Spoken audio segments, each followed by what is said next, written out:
Ale samozřejmě můžeš mít jako i diktaturu, která prostě opravdu je strašná a všechny lidi se snaží uškrtit, a můžeš mít i diktaturu, která opravdu všechny lidi nechá dechat a má nulový zdanění, že? Můžeš, ale bez zesporu to spolu nějak souvisí, že diktatura, která nechá všechny dechat, je poměrně spíš vzácná, diktatura, která bude všechny škrtit, je spíš běžnější. Takže jako neříkám, že se nemůže stát, že by byla diktatura, kde diktátor nechává lidem svobodu. Na druhou stranu mi přijde jako absurdní tvrzení, že to, jaký je ve společnosti svoboda, nesouvisí s režimem, který tam je. Protože to za mě souvisí jako velice zásadně, byť to nemusí být jako 100% korelace, ale korelovat to bude podle mě. Když se podíváš do té mý kapitol, do té první, tak mám tam poměrně pěknou tabulku, kde naopak jakoby, říkám, co s čím souvisí. Míra svobody primárně souvisí s emoční úrovní společnosti. Na tom se shodnu. Na tom se s tebou určitě shodnu. Ale mám tam i ty ideologie. Mimochodem, otevři si to, je to fakt docela zábavná stránka, když ještě půjdeš o 3-4 stránky dál. Jo, ne, to je ono. No hele, já se asi jako s tebou klidně shodnu na tom, že svoboda bude zásadně souviset s emoční úrovní společnosti. Na druhou stranu si myslím, že s tou emoční úrovní společnosti ta bude ovlivňovat ten režim a ten režim bude ovlivňovat tu emoční úroveň společnosti. To znamená, že třeba, já nevím, můj oblíbený příklad teď je, když v Collider mají takový to, že dostanou toho bobříka v tom jejich scoutu, nebo to není scout, samozřejmě je to nějaká ta mládež jejich, protože práskají své rodiče a jakože to tak vážně mají, tak si myslím, že tohle bude výrazně ovlivňovat tu společnost. Čili bych řekl, že ten režim, v kterém lidi žijou, výrazně ovlivní právě tu jejich emoční úroveň, která pak ovlivní tu úroveň svobody. Takže bych řekl, že to není tak, že by úplně na tom režimu nezáleželo. Přijde mi, že jim záleží dost. No, tak ten právě tady argumentuju v tom, že ty různý režimy korelují s různou úrovní právě emoční škály a dalo jsem to máš tam pěkný příklady, třeba konzervatismus. Já tam mimochodem mám i pěknou grafiku, kde mám i vlaječky právě s těma státama, jo. Že třeba skrytý nepřátelství je velmi oblíbený právě fašismus je otevřený nepřátelství, antagonismus je sociální demokracie. Tahle ta korelace těch režimů právě s nějakou emoční škálou je dost častá, jo? A právě třeba ty diktatury buď prostě se pohybují na té úrovni toho totalitarianismu, greed, despair, opravdu ty lidi škrtějí, anebo naopak je to zase na úrovni většinou právě těch států jako Dubaj nebo Monako, kdy naopak ty lidi nechávají dýchat. A kam jsi zařadil Dubaj nebo Monako v této tabulce? Kam jsi zařadil tady určitě Dubaj? nahoru někam, no, prostě máš většina těch interakce volontary. Oni v podstatě daně zavedli čistě pod tlakem OECD. Vem si, že by si fakt zařadil Dubaj do jako emotional tone, enthusiasm, creativity, ideology, voluntarism a core characteristics, fully voluntary cooperation, consent-based sport, tohle Dubaj. Ale tak Dubaj většinou je jakoby bouroveň pod tím, bych řekl, to, co si přečet, tak je v podstatě to, co chceme tady neberlo. No, tak chcete to jako zavíst a jdete na to docela oklikou, protože pokud tam chcete voluntarismus, tak tam nemůžete mít ten monopol na násilí, čo? Že bez toho nemáš stát, prostě to není, jakoby zkusit bez toho nějak obejít. Nemůžeš mít státní zřízení, který by fungovalo v tomhle světě bez toho, abys měl toho. Můžeme to zkusit, mimochodem je dobrá příležitost to zkusit. Já s tebou souhlasím, že nemůžeš mít stát bez monopolu na násilí, ale to, co říkám je, nemůžeš mít voluntarismus s monopolem na násilí. No tak nějakým způsobem můžeš podepsat prostě kontrakt, kde uznáváš, že ten stát je finální arbitr a že má právo na to rozhodovat o spravedlnosti.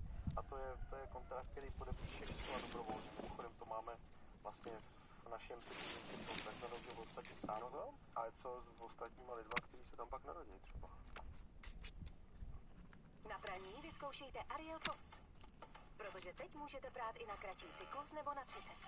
Hoďte je pod prádlo, pod barevné i pod bílé. Ultrakoncentrované kapsle odstraňují skvrny a mají vůni, která vydrží. Pro zářivě čisté prádlo. Taky házíš Ariel pod prádlo? Uchovávejte mimo dosah dětí.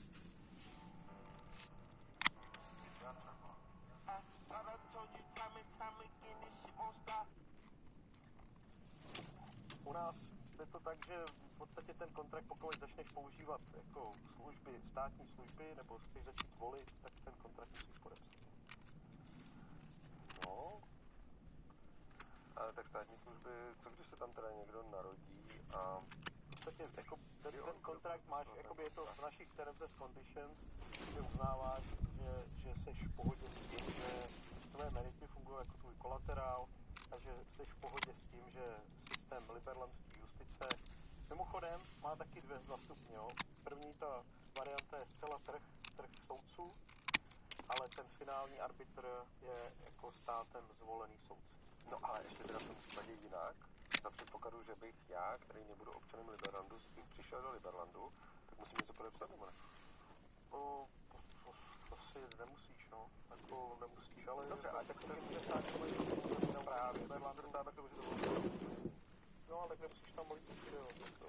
Dobře, ale to se dá říct i to se dá říct tady i o těch diktatorách, že jo? Tak tam asi moc jako lidi dobrovolně nechodí zrovna, jako... No, ano, ale jakože mluvím o tom, že nemůžeš mít kombinaci voluntarismu a monopolu na násilí třeba proto, že kdybych k vám do Liberlandu přišel a založil si tam varnu drog, který budete zakazovat kvůli pravidlům OSN, že pokládám, že tohle na tom pořád trváš, tak mě zavřete. Mimochodem máme teďka dobrý téma psychedelika, to je takový poměrně čistý čerstvý. Jo, scházím o toho. Jak je kombinace voluntarismu s tím monopolem na násilí? Podle mě se vylučujou. Není to tak, prostě znova jako, jo, když vlezeš na soukromý území Liberlandu, tak musíš chovat podle pravidel, který prostě jsme si učili, no. A moc to jinak nejde, prostě jinak to nejde. Nevím, abych to udělal nějak. Jestli máš jakýkoliv jiný nápad, mimochodem, jakoby ten pokus právě s tímto zkusit udělat jinak, je v tom Birtavilu. A teďka nabíráme osadníky do Birtavilu, kromě Liberlandu. Chceme to zkusit udělat bez ústavy, s tím, že na tom území vznikne spousta různých jurisdikcí, které budou prostě oplocený a budou mít svoje vlastní ústavy, ale ty si tam v podstatě můžeš přijít, protože to je 5000 km čtverečných, to ohromný území, tak si tam můžeš přijít a nějak se s těma ostatníma klanama, který tam budou, pokusíš dohodnout. A když tam vzniknou nějaký spory, tak nejspíš se bude k nějaký mezinárodní arbitráži, nebo se bude střílet, nevím ještě, ale jakoby ten kompletně anarchistický pokus, jsme toho taky součástí, píchneme si tam vlaječku a jdem do toho hnedka na jaře tohle roku. Hele, ještě by mě zajímalo, proč v té ústavě tak moc potřebuješ mít ty ministry a podobně. Tohle jsme řešili vlastně už tehdy spolu. Tak je to board of directors v podstatě, no, jako stejně jako korporace potřebují mít jako ředitele na různé oblasti, tak i Liberland potřebuje. Já vůbec nerozporuju, že Liberland potřebuje mít ty ministry a tyhle ty věci, ale já furt nechápu, a to byla věc, kterou jsem nechápal už od té tvorby té ústavy, co jsem tvořil pro tebe já, proč je tak moc chceš mít v té ústavě. Teď přece ani dokonce česká ústava nedefinuje tohle. A proč potřebuje? Já jsem na to tlačil z důvodu, protože jsem měl fakt strach, že začnou hrozně růst ministerstva, tak jsem to vyloženě v té ústavě chtěl zábavně těm, aby rostly ministerstva, když chce být okamžitě ministr, jakmile má nějaký vliv a nějakou síť, protože mu to dodává společenský status. Takže ten tlak už existuje, už vlastně vzniklo ministerstvo IT v Liberlandu, což hodně lidí ošívalo, ale protože ten člověk prostě má poměrně široký kontakty a často se schází s ministrama IT jiných států, tak nám to připadlo jako dobrý nápad udělat nějakou výzvu, že teda dostal žádný budget, ale dostal ten titul. Ale my jsme tam ty ministerstva chtěli právě proto, aby jsme zdůraznili ten republikánský element Liberlandu, že se chceme starat jenom o bezpečnost, spravedlnost a diplomacii a proto k tomu mít 3 ministry, aby jsme se nezačali zabývat sportem a mám vlastně 2 ministry zahraničí, ministra financí, ministra spravedlnosti, takže to je součty. No. Ne, máš tady ještě ministra vnitra. Vnitra ještě, no. Tak ještě ta bezpečnost. No, ale počkej, já teď jsem tady ten vznikl... Jak na live streamu, ale to je taková prdel, víš, na live streamu občas lidi mě chtějí, mi pošlou peníze na knížku, když je jmenuji ministrem něčeho, ale ono to není vůbec ničeho. A už jsem 2 lidi mi poslali 1000 na knížku, za který jsem jmenoval ministrem, jen tak, ničeho. A trošku mi připadá vaše ministerstvo IT, něco připomíná. No, je to podobný, no, prostě ty lidi chtějí to ministerstvo a pro nás znova, jako v tomhle případě to neznamenalo žádný náklad.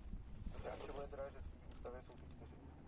Protože když ta ústava bude jako schválená, musíme zrušit a svým způsobem proto jsme to do té ústavy dali, aby jsme neměli nějaký chvíli ministerstva. Ale upřímně, jako nakonec ve finále tohle je jenom kosmetika, protože i o to IT se někdo ve finále jako stará a jestli se mu říká sekretary, nebo se mu říká úředník, nebo se mu říká ministr, je trošku jako jedno, no. Ale tohle bylo čistě kvůli té ideologické purity, aby jsme vždycky mysleli na to, že ten stát se prostě nemá rozpínat do dalších oblastí, než právě tyhle ty tři klíčový, no. Bezpečnost, spravedlnost a diplomacie.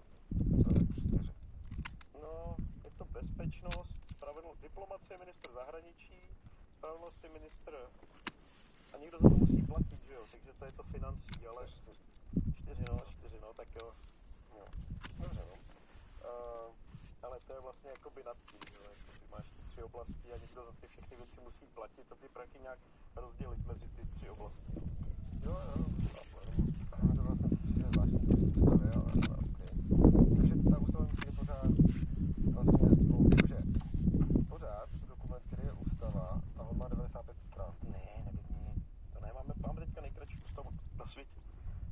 Ta ústava jako taková, tohle to jsou komentáře, to jsou články už, okay? Jsou články od Hopeho, myslím, že má 20 nebo 15 stránek, tímhle tak už je to čitelný prostě, 20 minut bez letí, si to přečteš. A taky mi to trošku že jsem ti to neposlal nějak jenom No, takže tady je Introduction to Liberal Constitution a to vlastně, to je hned jako, já jsem napsal, tohle to je ústava, tady tohle